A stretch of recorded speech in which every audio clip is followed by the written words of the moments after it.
Hi, j'espère que vous allez bien. On se retrouve aujourd'hui dans une nouvelle vidéo parce que j'avais envie de vous parler des sorties qu'il va y avoir au cinéma et il va y avoir une sortie Netflix. En tout cas, que je sache, d'après les recherches que j'ai fait, il n'y a qu'un film qui sort sur Netflix. Si cette vidéo vous intéresse, je vous laisse avec la suite.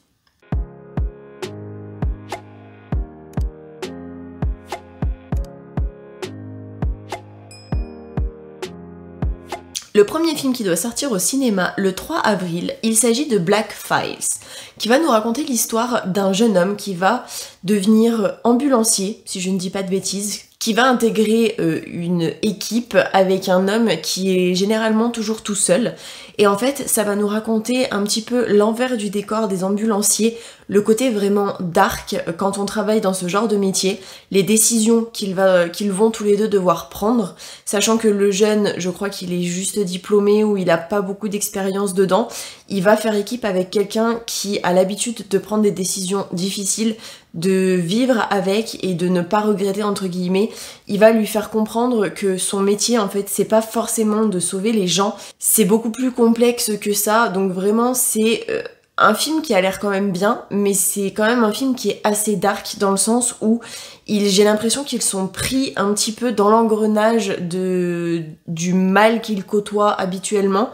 Donc j'avoue que ça a l'air plutôt pas mal, mais ça a l'air quand même assez dark. C'est pas tout beau tout rose, genre Grey's Anatomy, où en général ça se passe bien. Enfin, il y a des choses qui font que ça se passe mal, mais au final, ça se passe plutôt bien à la fin. Enfin, je veux dire, il y a des gens qui survivent, etc. Là, dans ce film, ça a absolument rien à voir. J'ai l'impression que la plupart des gens, soit ils meurent, soit, entre guillemets, ils les laissent mourir. Ils se battent toutes les 30 secondes. Enfin, c'est vraiment le côté dark, pour moi, en tout cas, du métier d'ambulancier.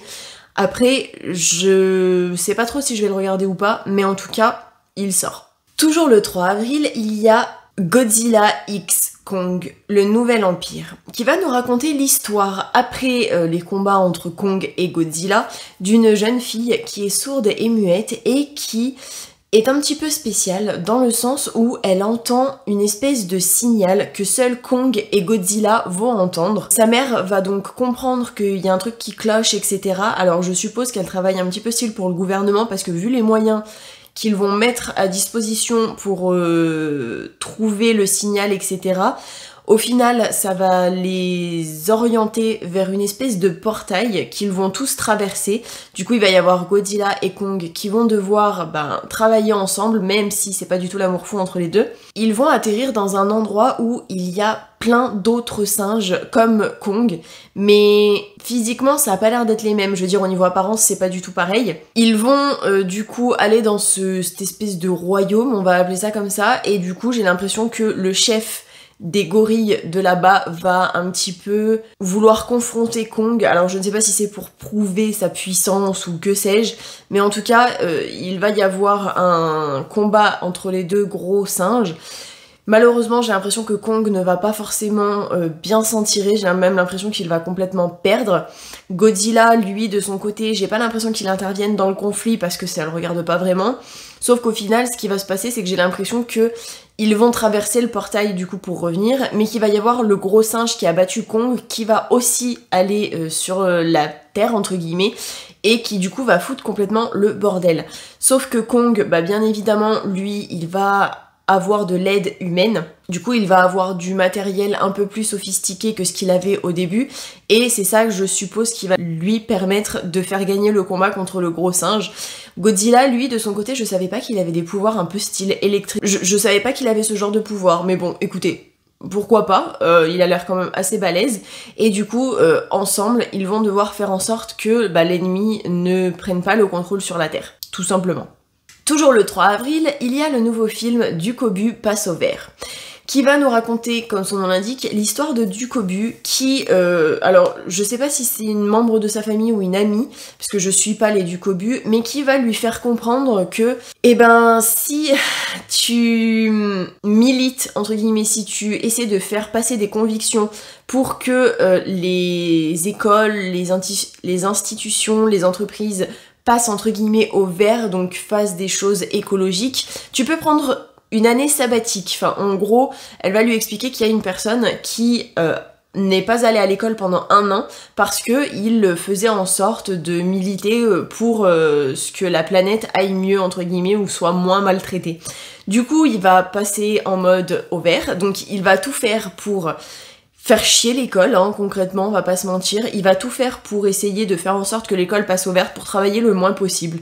Tout simplement, il va essayer de mettre ça à son avantage pour essayer d'en faire le moins possible parce que si j'ai bien compris, c'est le genre d'élève qui n'aime pas travailler, qui n'aime pas aller à l'école et qui aimerait ne rien foutre de ses journées. Sauf que malheureusement ça fonctionne pas comme ça la vie, hein. Concrètement, moins t'en fous à l'école, moins tu as à la fin et plus c'est compliqué de trouver un travail, enfin dans la plupart des cas en tout cas. Après il y a quelques cas spécifiques mais ça c'est autre chose. Et donc du coup, ça va nous raconter comment il va réussir ou pas, comment les professeurs vont galérer. Et la jeune fille qui du coup lui a dit ces choses va regretter de lui en avoir parlé parce qu'elle va se rendre compte qu'en fait il fait juste ça pour pas avoir à travailler à l'école, pour être tranquille et pour faire chier ses professeurs concrètement. Lui c'est son kiff, donc bon.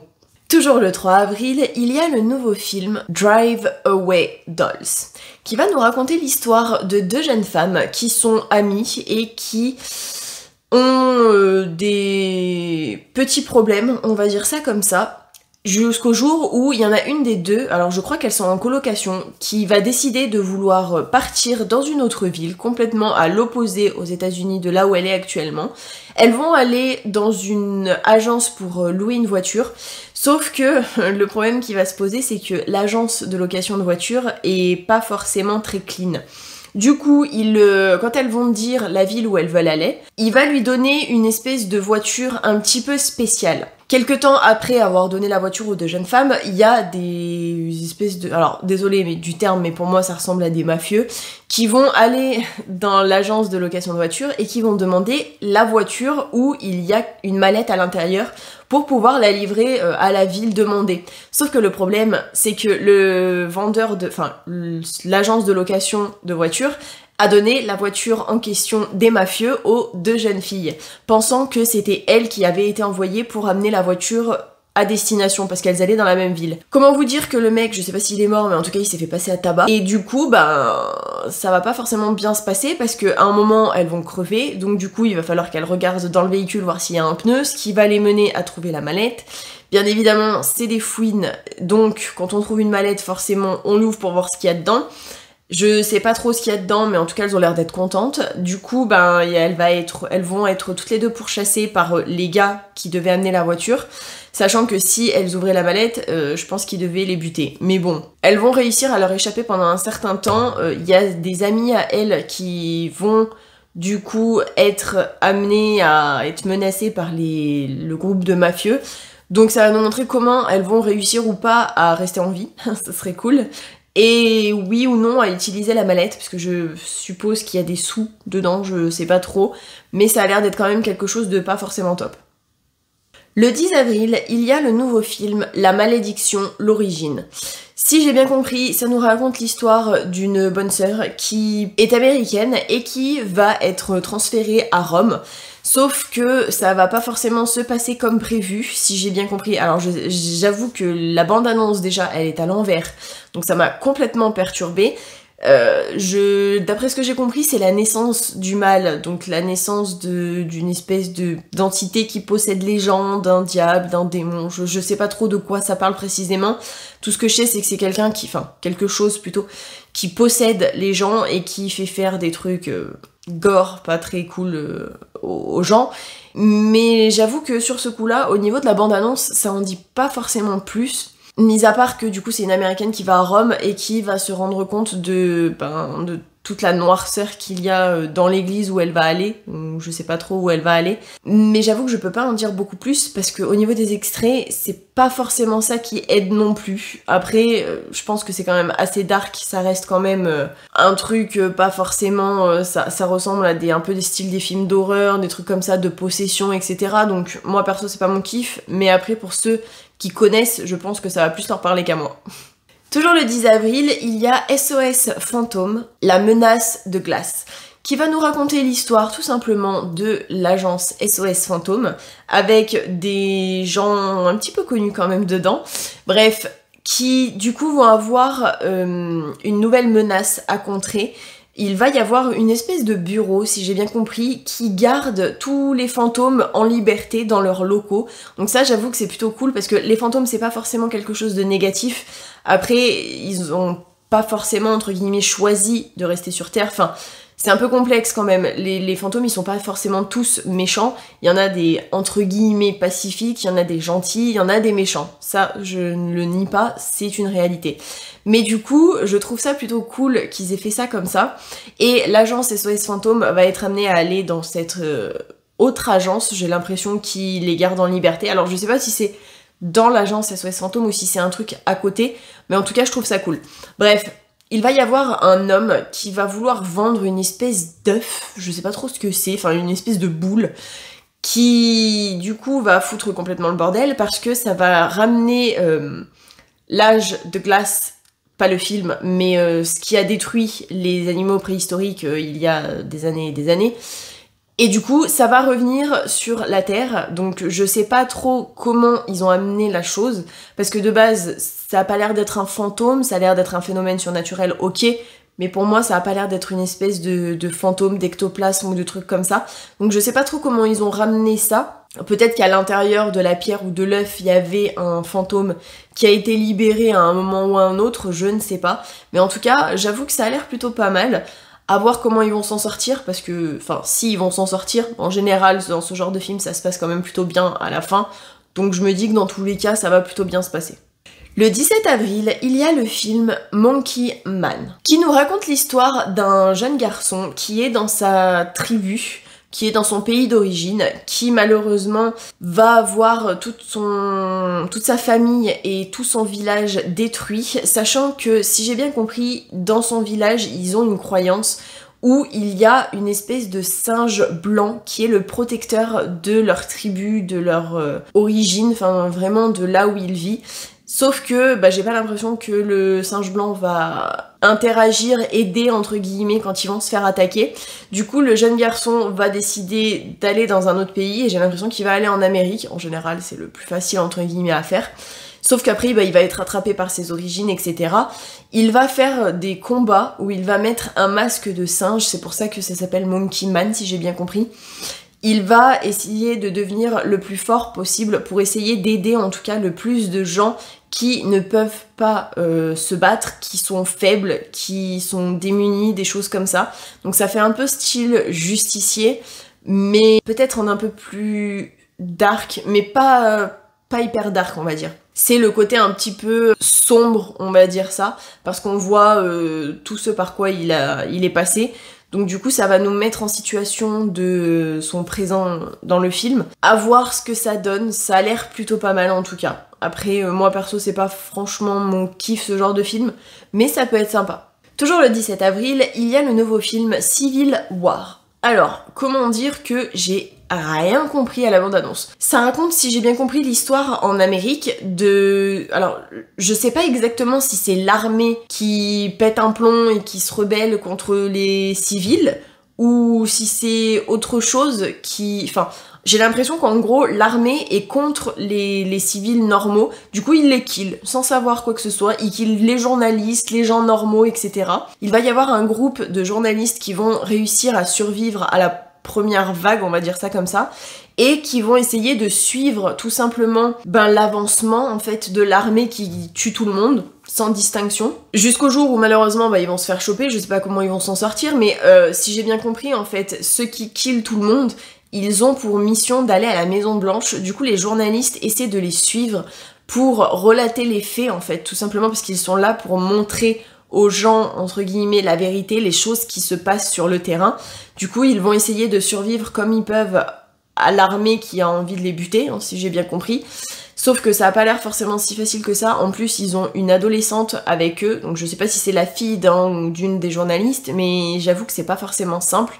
Donc ça m'intéresse un peu plus, dans le sens où voir ce qui se passe réellement, parce que j'avoue que voir l'armée en fait se rebeller contre les civils, je comprends pas, sachant que de base, ils sont censés protéger les civils, justement, faire le bien, entre guillemets. Là, j'ai l'impression qu'ils killent tout le monde pour tout et n'importe quoi, qu'ils en ont rien à cirer, que ce soit des enfants, des journalistes, des femmes, des gens pas armés. J'avoue que je comprends pas trop le but, mais bon, après, il doit y avoir un pourquoi. Je sais pas trop ce que c'est, mais il doit y avoir un pourquoi.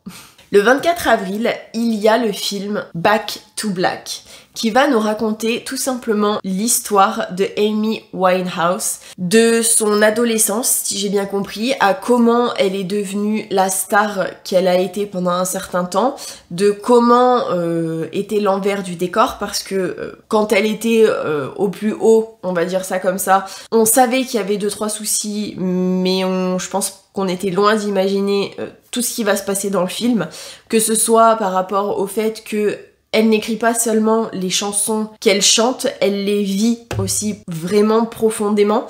Donc elle fait en sorte de pas écrire n'importe quoi comme chanson, mais de vraiment écrire sur quelque chose qu'elle vit. Donc j'avoue que le film a l'air quand même, là aussi, je vais pas dire dark, mais je pense qu'il est plutôt sombre, dans le sens où ça va vraiment nous amener à tout ce par quoi elle est passée, jusqu'à malheureusement du coup sa mort. Donc ça a l'air quand même plutôt pas mal. Pour ceux qui aiment un petit peu savoir les choses, alors je sais pas si c'est tiré de faits réels, je suppose en tout cas, on fait pas un film comme ça sans savoir un minimum la vie de la personne dont on parle.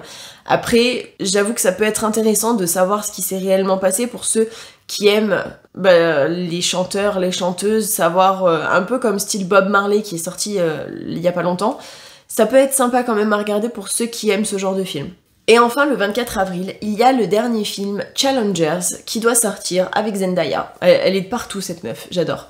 Bref, ça raconte l'histoire d'un groupe d'amis de 3 personnes, donc d'une fille et de 2 garçons, qui font tous du tennis, et si j'ai bien compris, ils sont tous amis au début. Alors concrètement, il va se passer des choses entre les 3. Vous allez voir sur la bande-annonce, quand ils sont jeunes, concrètement, ils vont faire des choses à 3.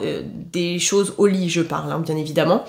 Elle va pas se gêner pour faire des choses avec les 2 garçons en même temps, dans le même endroit, enfin bref. Il va y avoir une relation qui va se créer quand ils vont être adolescents avec l'un des 2 garçons, plus que l'autre en tout cas, même si elle va faire des choses avec les 2, elle va être en couple avec un des garçons, et au final, au fur et à mesure du temps, elle va se blesser, et elle va décider de devenir, grâce à l'un des 2, le coach de justement un des 2 garçons.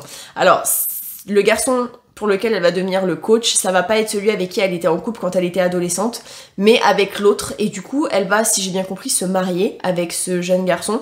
Du coup, elle va devenir et la femme du jeune homme et sa coach pour les tournois, les choses comme ça. L'autre, si j'ai bien compris, du coup, ils vont plus rester amis, ils vont devenir ennemis avec, du coup, avec le mari. Et ça va nous raconter comment ils vont du coup gérer tout ça en étant adolescents et en étant adultes. Ils ont pas l'air heureux dans leur mariage, et du coup son ex-petite amie, qui est du coup devenue l'ennemi de son mari, va la mettre en garde en lui disant il ne t'aime pas, etc. Alors j'espère que j'ai bien résumé la bande-annonce, parce que moi en tout cas c'est ce que j'ai compris en regardant tout ça.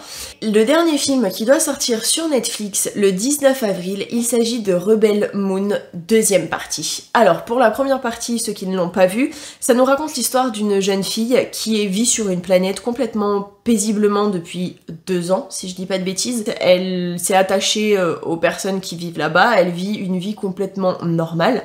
Sauf que son passé va la rattraper, dans le sens où, quand elle était plus petite, elle vivait sur une autre planète qui n'avait complètement rien à voir avec celle où elle est actuellement, et elle s'était fait attaquer par un peu style un empire, enfin ceux qui sont censés gouverner les autres planètes, sauf que c'est des grands psychopathes qui ont tué toute sa planète, concrètement sauf elle.